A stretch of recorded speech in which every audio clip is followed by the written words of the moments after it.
पाहिलं असेल मागच्या आठवड्यात ज्या काही घटना आपल्या महाराष्ट्रात झालेल्या आहेत, मग अनेक शहरांची नावं पुढे आली. त्याच्यात नांदेड अत्यंत दुर्दैवी आहे. तिथे आम्ही आता इथून पुढे जाणार आहोत. नांदेडच्या हॉस्पिटलला देखील भेट देणार आहोत. छत्रपती संभाजीनगर असेल, नागपूर असेल आणि मग वेगळ्या वेगळ्या शहरांमधून काही काही घटना पुढे यायला लागल्यात. काही आपल्याच माध्यमातून असं देखील यायला लागलं की साधारणपणे सरकारी हॉस्पिटल्समधून कुठची औषधं घ्यायची ही सांगितली जातात, पण मग आमच्याकडे औषधं नाही आहेत, पलीकडून घ्या किंवा दुसऱ्या हॉस्पिटलमधून घ्या, दुसऱ्या दवाखान्यातून घ्या, दुकानातून घ्या. हे थोडं वातावरण सगळीकडे दिसायला लागलं होतं आणि ते एकदमच जनतेसमोर आलं. ह्याच्यात करायचं असतं तर कोणी राजकारण करू शकलं असतं, आम्ही देखील आंदोलनं करू शकलो असतो, मोर्चे काढू शकलो असतो. पण मूळ मुद्दा असा येतो की आपल्याला आठवत असेल 29 जुलैला मी ट्विट केलं होतं मुंबईच्या काही हॉस्पिटल्सबद्दल. त्यावेळी शिवसेनेनी KM हॉस्पिटलच्या काही लोकांना सोबत घेऊन आम्ही मोर्चा देखील काढला होता. आणि हा मोर्चा कोणाच्या विरोधात नाही, तर सरकारचा डोळे उघडण्यासाठी होता. कारण सायन हॉस्पिटल असेल, त्यावेळी मी जे ट्विट केलेलं, काही वेगळ्या वेगळ्या हॉस्पिटल्समधून राज्यभरातून मला मेसेजेस येत होते की औषधं कमी पडत आहेत, IV फ्लुइड असतं ते कमी पडतंय, एक्सरेची जी फिल्म असते स्टॉकमध्ये ठेवायची असते ती फिल्म कमी पडत होती. आणि एकंदर डॉक्टर्सवर प्रेशर वाढत चाललेलं, डीन्सवर प्रेशर वाढत चाललेलं की औषधं नाही आहेत, मग नक्की करायचं तरी काय. कारण पहिली गोष्ट म्हणजे औषध दिलं तरच जे काही असतात लोक ते बरे होत असतात. आज देखील आम्ही इथे आलेलो आहे, ते कोणावर आरोप लावण्यासाठी नाही, कुठचे आंदोलन करण्यासाठी नाही, पण इथे नांदेड आणि नागपूर हे तिन्ही गोष्टींकडे, तिन्ही शहरांकडे चाललोय थोडी परिस्थिती समजून घ्यायला. असतं कदाचित सोपं असेल की कुठेतरी अशी घटना झाली की मग डीनवर केस टाकत असतात सरकार किंवा कोणाच्या बदल्या होतात, पण हे सगळं न करता मला वाटतं महत्त्वाचं आहे की परिस्थिती काय आहे, सत्य परिस्थिती काय आहे ती समजून घेणं.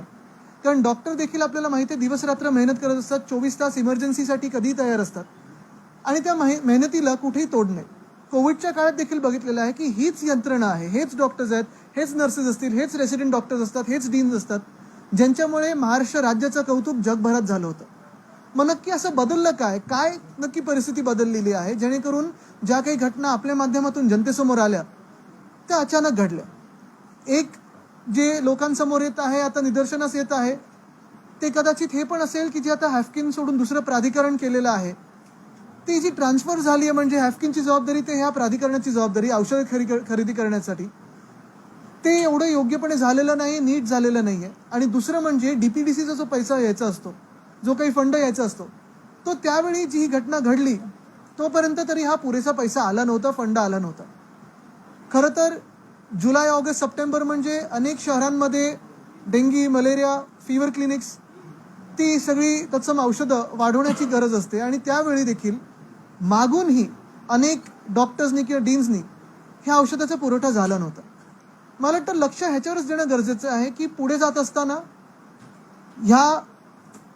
ही काही जी प्रक्रिया असेल त्याच्यात रिफॉर्म्स काय आले पाहिजेत, डिसेंट्रलायझेशन झालं पाहिजे का. कारण आपल्याला आठवत असेल कोविडच्या काळात उद्धवसाहेब मुख्यमंत्री असताना प्रशासकीय डिसेंट्रलायझेशन पण आपण केलेलं, म्हणजे SP आणि कलेक्टरना, म्युन्सिपल कमिशनरना त्या पॉवर्स दिलेल्या आणि डीन्सना देखील मेडिकली आपण त्या सगळ्या पॉवर्स दिल्या होत्या.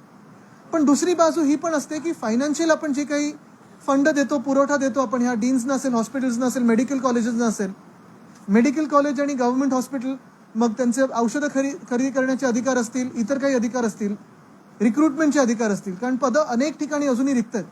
ह्याच्यावर थोडं लक्ष देणं गरजेचं आहे. मला वाटतं सन्माननीय हायकोर्टाने देखील ह्याच्यात सुमोटो ही जी केस घेतलेली आहे त्याच्यातून पुढे हीच अपेक्षा असेल की रिफॉर्म्स काहीतरी ॲडमिनिस्ट्रेटिव्ह आणि फायनान्शियल हे येणं गरजेचं आहे आणि हे सगळ्याच डीन्सना, डॉक्टर्सना विश्वासात घेऊन हे सरकारने केलं पाहिजे. खरं तर राजकारण आणायचं नाही आहे, पण दुर्दैव असं आहे की ह्या सगळ्या बातम्या आल्यानंतर देखील मला वाटत नाही मुख्यमंत्री कुठेही दिसलेले आहेत ना. आरोग्यमंत्र्यांनी तर सांगितलं हे आमची जबाबदारी नाही, पूर्ण मंत्रिमंडळाची. ठीक आहे, तुम्ही राजीनामा देणार नाही आम्हाला माहिती आहे, कारण तुमच्यात तेवढी हिंमत नाही, लाज उरलेली नाही, पण जबाबदारी ढकलू तरी नका, ही आमची विनंती राहील. निओनेटल डेथ्स खूप होत आहेत. लहान मुलांचं वयोमान साधारण 48 तासांच्या आसपास होण्यापूर्वी हे लक्षणीय मृत्यू संभाजीनगर आणि नांदेडमध्ये आपल्याला दिसत आहे. काय सांगाल, कुपोषणाचं प्रमाण वाढतंय का? मला वाटतं काहीतरी एक टास्क फोर्स हे सरकारने बनवला होता कुपोषणासाठी, त्याचं काय झालं पुढे मला माहित नाही. कोविडचा टास्क फोर्स जो आमच्या काळात बनला होता तो देखील त्यांनी बंद करून दुसरा केला, त्याचं काय चाललं अजून माहित नाही. पण महत्त्वाची गोष्ट हीच आहे की निओनेटल डेथ्स असतील किंवा इतर डेथ्स असतील. आता काय की डेथ झाल्यानंतर कारण हे शोधणं आणि ते सरकारने दाखवणं हे हल्ली खूप सोपं झालेलं आहे. पण त्या कारणामागे काय परिस्थिती होती, हे का कारण उद्भवलं, इथपर्यंत मला तर पोहोचणं गरजेचं आहे. कारण आता ही भीती मनात लोकांच्या बसलेली आहे की ह्या हॉस्पिटल्समध्ये जायचं की नाही. आता जसं आपण ज्या हॉस्पिटलमध्ये, ज्या मेडिकल कॉलेजमध्ये बसलोय, इथे तर 70 वर्ष, मला वाटतं अनेक वर्ष लोकांचा विश्वास बसलेला आहे की सरकारी हॉस्पिटलमध्ये गेलं तर आपल्याला चांगली सोय मिळेल आणि परवडणाऱ्या किमतीत उपचार होतील. पण आता महत्वाची गोष्ट हीच राहिली की ज्या बातम्या येत आहेत पुढे त्या भीतीदायक आहेत. आणि मला हेच पुन्हा एकदा आश्वासित करायचं होतं, डॉक्टर्सना पण येऊन, डीन्सना पण भेटून जायचं होतं या तिन्ही शहरांमध्ये, की राजकीय वर्ग म्हणून आम्ही त्यांच्या सोबत राहून त्यांच्या ज्या अडचणी असतील त्यांच्यावर बोटं न दाखवता, त्यांच्यावर केस न टाकता, मला वाटतं महत्वाची गोष्ट राहील की त्यांना विश्वासात घेऊन आपण मार्ग ह्याच्यात पुढे काढला पाहिजे. त्यात आमचं टर्शरी केअर सेंटर आहे, म्हणजे पेशंट्स खूप उशिरा येतात आणि त्यामुळे मृत्यूचा दर वाढलेला आहे. तुम्ही सहमत आहात त्या विषयी? मला वाटतं बघा, हे आता कसं असतं की परत एकदा मी सांगतो, सरकारी उत्तर एक असेल, दुसरं म्हणजे खरी अडचण कुठे आहे, तर औषधं होती की नव्हती इथपर्यंत पोहोचणं. आणि हे नुसतं ह्या शहरात नाही, ह्या कॉलेजमध्ये नाही, तर पूर्ण महाराष्ट्रभरात आहे. आणि मी जसं सांगितलं ना परत, की ह्याच्यात आरोग्य खातं असेल, वैद्यकीय शिक्षण खातं असेल, जे प्राधिकरण बनलंय, ह्याच्यातून कोणीतरी जबाबदारी घेणार आहे की नाही. जबाबदारी घेणारं तर कोणतरी पाहिजे की चला आम्ही सरकार आहोत, आम्ही सरकारमध्ये बसलो आहोत, ही घटना झाली, ह्याच्यात आम्ही चौकशी करू, पण ह्याच्याही पुढे जात असताना हे हे हे हे आम्ही करू.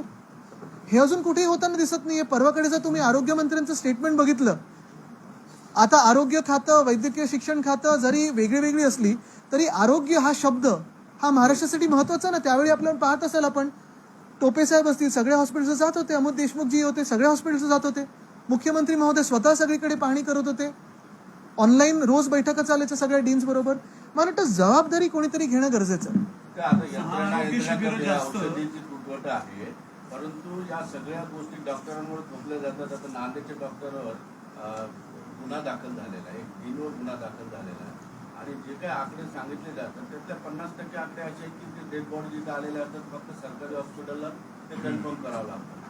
जर डीनवर गुन्हे दाखल होत असतील, पोलिसांवर गुन्हे दाखल होत असतील, जिथे यंत्रणा अपुरी आहे, तिथे गोळ्या औषधी देत नाही, तर डॉक्टरांच्या मॉरलवर याचा इम्पॅक्ट होणार नाही का? कारण यंत्रणा सगळ्यात त्यांच्यावर टिकून आहे. ह्याच गोष्टीसाठी मी ह्या डीन्सना भेटतो आणि डॉक्टर्सना भेटतो, कारण त्यांना विश्वास द्यायचा आहे की तुम्हीच एक चांगला महाराष्ट्र घडवू शकता. पण जे त्या दिवशी पण झालं, तिकडचे खासदार जाऊन ते स्टंटबाजी करून आले, किती घाणेरडी आणि दुर्दैवी गोष्ट आहे की आपण डीन्सना कुठच्या तरी दुसऱ्या कामात लावत आहोत.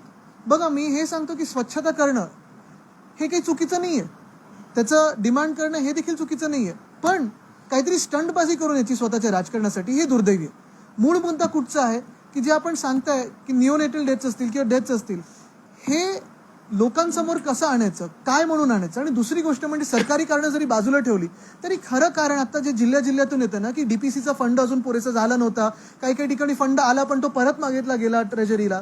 काय होतं, सरकारी चौकशा लागल्या, जसं आता मला वाटतं ते जिथे जालन्यामध्ये लाठीचार्ज झाला, एखाद्या IPS ऑफिसरला सस्पेंड करतील आणि विषय संपवतील. खारघरमध्ये काहीतरी झालं, तो रिपोर्ट सबमिट झाला पण अजून लोकांसमोर येत नाहीये.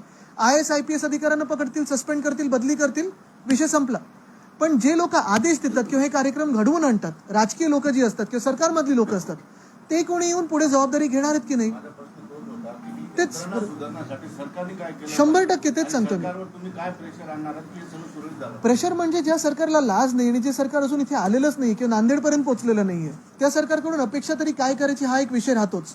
पण दुसरी गोष्ट म्हणजे आम्हाला उद्धव साहेबांनी सांगितलेलं आहे की प्रत्येक डॉक्टर डीनशी भेटा, त्यांना विश्वासात घेऊन त्यात काय सुधार करू शकतो हे तुम्ही आता विषय पुढे आणले पाहिजेत. येत्या अधिवेशनात आम्ही उचलू. पण एक परत एकदा सांगतो की जे आपल्या माध्यमातून ज्या बातम्या आल्यात ह्या महत्वाच्या आहेत, कारण आपल्या माध्यमातूनच ज्या बातम्या आल्यात त्याच्यावरनं हायकोर्टाने सो मोठं ही केस घेतलेली.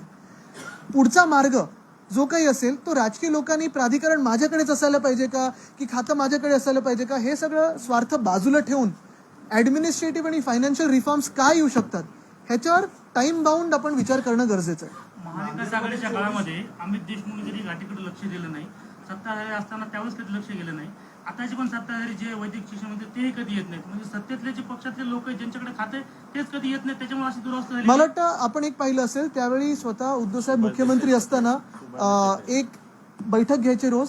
कोविडचा काळ होता आणि त्यावेळी आपण पाहिलं असेल की जगात कौतुक जे महाराष्ट्राचं झालं ते 2-3 गोष्टींमुळे झालं. एक, संपूर्णपणे डॉक्टर आणि मेडिकल फ्रॅटर्निटीवर, मेडिकल कम्युनिटीवर आपण विश्वास ठेवला.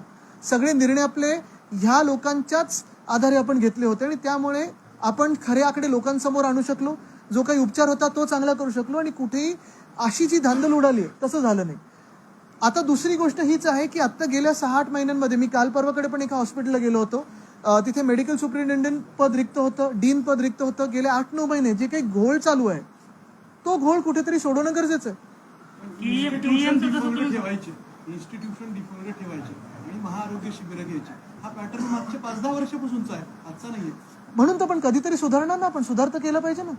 आता काय झालंय, काही काही जिल्ह्यांमध्ये नेत्यांचे पण प्रायव्हेट कॉलेजेस यायला लागलेत आणि मग गव्हर्नमेंट मेडिकल कॉलेज बंद करायची, हे पण चालू आहे. ससूनमध्ये आणि पुण्यामध्ये, मुंबईमध्ये पण मृत्यू मोठ्या प्रमाणात झाले आहेत. त्याच्याकडे फारसं काही मी मुंबईचं बोललो ना, मी आता तेच सांगत होतो. मुंबईमधलं ऐक, तेच सांगतोय, तेच आहे. मुंबईमध्ये पण जे मी ट्विट केलं ते आपण पहा. माझं ट्विट मुंबईबद्दल होतं. जुलैपासून मी मुंबईची सुरुवात केलेली आहे आणि हेच मी सांगतोय की साधारणपणे प्रशासकीय जी जबाबदारी असते ती सरकारवर असते. औषधं पुरवठा असेल, फंड देण्याची जबाबदारी असेल. मला वाटतं आता डीन्सनं मुभा दिले 40% पर्यंत खरेदी करण्याची, पण ही मग पूर्णपणे आपण का नाही त्यांच्यावर सोडवत? आपलं सरकार असताना इथलच्या सुपर स्पेशालिटी हॉस्पिटलचं प्राधिकरण झालेलं आहे, निर्णय झाला, त्याच्याविषयी आपण काय? आता मला वाटतं इथं तो विषय झालाच, पण आमच्या सरकारच्या वेळी नाही. जीआर कधी निघाले बघा. आणि अमित देशमुखच्या काळात निर्णय झालेला खाजगीकरण. जीआर कधी निघाला? अमित देशमुख प्रोसेस सुरू केलेली वैद्यकीय शिक्षण. जीआर कधी निघाला? तुमचा विरोध आहे का याला? मूळ मुद्दा असा आहे. पहिली गोष्ट म्हणजे तुम्हाला माहिती आहे स्थानिक शिवसैनिकांनी आणि इकडच्या लोकांनी काय भूमिका घेतलेली आहे. दुसरी गोष्ट म्हणजे आज जे मी इथे आलेलो आहे ते खाजगीकरण की न खाजगीकरण ह्याच्यावर नाही आलोय. जे काही घडलंय तिथे आपण डॉक्टर्सना पहिला विश्वास देणं गरजेचं आहे. कारण आत्ता जर राजकारण करत बसलो, आम्ही पण इथे मोर्चा घेऊन येऊ शकलो असतो, पण राजकारण न करता मला वाटतं ही घटना अशी आहे की प्रत्येकाच्या घरोघरी जाते, हे तुम्ही समजून घ्या. आरोग्य असे, कारण आज पण बघा, आज मला वाटतं आता 12 वाजल्यापासून निवडणूक आयोगाची प्रेस कॉन्फरन्स आहे 5 राज्याबद्दल. तर आमचं कदाचित कट नाही होणार. कारण एक हे आहे की जसं मी सांगितलं ना की निवडणुका असेल, राजकारण असते, हे चालू राहतं. आम्ही पण आरोप करू शकलो असतो की ह्याला सस्पेंड करा, त्याला बदली करा, ह्याच्यावर केस टाका. पण मूळ मुद्दा असा आहे की राजकीय वर्ग म्हणून जबाबदारीने कोणीतरी पुढे येणं गरजेचं आहे आणि डॉक्टर्सची जी अडचण असेल, डीनची जी अडचण असेल ती समजून घेणं गरजेचं आहे. आणि ठीक आहे ना कुठेतरी रिफॉर्म्स आपल्याला आणणं तर गरजेचं आहे. परंतु अशा घटना घडल्यानंतर विरोधी पक्ष असतील किंवा मीडिया म्हणून आम्ही सुद्धा त्याच्यावर खूप बोलतो. विरोधी पक्ष आले, बोलले, गेले, मीडियाने बातम्या दिल्या गेल्या, पण पुन्हा आपण मोठी घटना झाल्यानंतर बोलणार आहोत तर त्याच्यामध्ये काहीतरी केलं पाहिजे. म्हणून आज आम्ही आलोय. कारण ही घटना झाली, आपल्याला आठवतं, एक 10 दिवसापूर्वी झाली असेल. आता ती घटना आपण पाहिलं असेल, त्याच्यानंतर बातम्या ह्या कमी लागायला लागल्या, राजकीय पक्ष देखील याच्यावर कमी बोलायला लागले. म्हणून परवाकडे उद्धव साहेबांनी स्वतः प्रेस कॉन्फरन्स घेतली आणि आज आम्ही इथे आलेलो आहे. कारण हे नाही की ह्याच्यावर राजकारण चालत राहिलं पाहिजे, पण ही घटना आपण विसरली नाही पाहिजे. या घटनेतून शिकणार काय आणि रिफॉर्म्स काय होतात ह्याच्यावर आपण लक्ष देणं गरजेचं आहे. नाहीतर चौकशी समिती चौकशी करेल, कोणातरी सस्पेंड करेल, झाला, विषय संपला. तुम्ही कुठले 2 रिफॉर्म्स तातडीनं करावे असं मला पहिली गोष्ट एक वाटतं, डिसेंट्रलायझेशन होणं गरजेचं आहे. दुसरं म्हणजे आता जे औषधं खरेदी करण्याचं जे काही प्राधिकरण झालेलं आहे ते कुठच्या स्वार्थातून झालंय का, त्याच्यातून काही वेगळा हेतू निर्माण झालाय का, की आपण डीन्सना ती जबाबदारी देऊ शकतो. कारण डीन्सवर जर आपण हॉस्पिटल्स आणि मेडिकल कॉलेजची रिस्पॉन्सिबिलिटी देत असू, जबाबदारी देत असू, तर त्यांना पुरेसा रिक्रुटमेंट आणि औषधे खरेदी करण्याचा अधिकार देखील आपण देणं गरजेचं आहे. प्राधिकरण रद्द करणं, राजकारण ह्या परिस्थितीत नको. प्राधिकरण रद्द करण्याची गरज आहे. शिवसेनाची ठरवण्यासाठी योग्य पुरावे सादर करा. म्हणजे दोघांनाही नोटीस, शिंदेनाही नोटीस आणि ठाकरेंनाही नोटीस आहे. आणि शिवसेना कोणाची योग्य पुरावे 8 दिवसात सादर करा असं सांगण्यात आलं. कोणी दिली नोटीस? त्यांची घानाची ट्रिप रद्द केली आता मी, तर बघू पुढे. राज ठाकरेंनी आज 5 राज्यांच्या निवडणुका लागतायत. महाराष्ट्रात 2 लोकसभा मतदारसंघ असेल की जिथे 6 महिन्याच्या वर कालावधी उलटलाय, त्यांना लोकप्रतिनिधित्व नाही. एक चंद्रपूर आणि पुणे. काय सांगू? हे मी सतत विषय घेत आहे कारण आपल्याला माहिती आहे, पुणे असेल, चंद्रपूर असेल, 2 लोकसभा 6 महिने तर उलटून गेलेले, 5 राज्याची निवडणूक लागते. पण आज ही अपेक्षा असेल आम्हाला की ह्या ज्या पत्रकार परिषदेत ह्या 2 लोकसभेच्या देखील निवडणुका घोषित होतील. कारण जर निवडणूक आयोग खरोखर निपक्षपाती काम करत असेल, जे आमच्या वेळी तरी त्यांनी काम केलं नाही, आम्ही त्यांना एंटायरली कॉम्प्रोमाइजच बोललो, तरी देखील हीच अपेक्षा राहील की जे आत्तापर्यंत लोकशाही टिकवत आलेले आहेत त्या संस्थेनी लोकशाही मजबूत करण्यासाठी काम करायला पाहिजे. परत दुसरी गोष्ट म्हणजे जसं मुंबई आहे तसं छत्रपती संभाजीनगर आहे, नागपूर आहे, नाशिक आहे, कोल्हापूर आहे, सोलापूर आहे, अनेक महानगरपालिका आहेत, ठाणे, कल्याण डोंबिवली, वसई विरार, इथे देखील निवडणुका लावत नाही सरकार. कालचे जे निकाल आलेले आहेत कारगिल आणि लडाख म्हणून, कदाचित ह्याचमुळे हे सरकार इथे निवडणुका लावल्यावर घाबरत असेल. राज ठाकरेंनी पुन्हा टोलचं आंदोलन छेडलेलं आहे आणि टोल नाकी नाही झाले. राज्यातले सगळे टोल जाळून टाकू. नाही, मला वाटतं आजचा हा विषय महत्वाचा आहे. धन्यवाद जी.